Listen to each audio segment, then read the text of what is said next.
La semaine passée, il y a eu une saisie ici sur des pirogues qui avaient embarqué de l'engrais NPK pour traverser le fleuve et aller de l'autre côté des pays voisins. Donc, dans la matinée, il y avait eu une réunion mixte entre toutes les forces pour voir comment faire pour mailler le terrain face à la décision que l'autorité a prise pour l'interdiction temporaire de la sortie des produits agricoles du territoire béninois.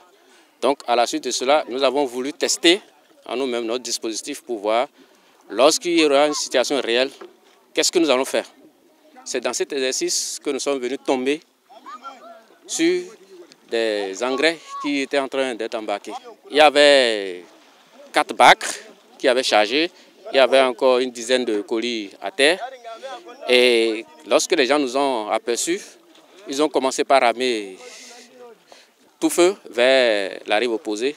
C'est ainsi que les collègues se sont jetés à l'eau pour aller les rattraper. Mais dans ça, il y avait toujours des individus qui persistaient.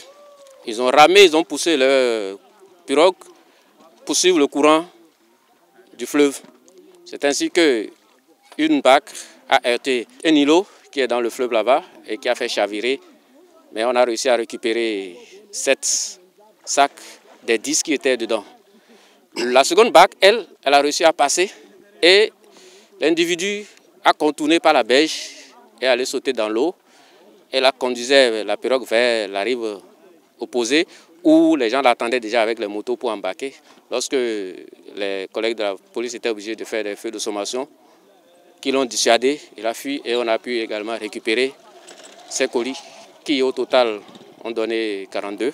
Donc s'il n'y avait pas ces 3 là que vous avez vu tout à l'heure remplis d'eau, ça ferait 45. Donc on n'a pas pu ramener ces colis parce que, étant imbibés d'eau, ils vont contaminer les autres sacs qui ne seront plus exploitables.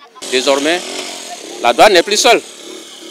Toutes les forces de défense et de sécurité de la région de Malanville sont mobilisées, ont déjà établi un plan qui est éprouvé et qui a donné ses résultats et que désormais on ne tolérera plus ce genre de choses au niveau de la région de Malanville. Ce que nous demandons, c'est l'appui surtout des autorités au niveau local qui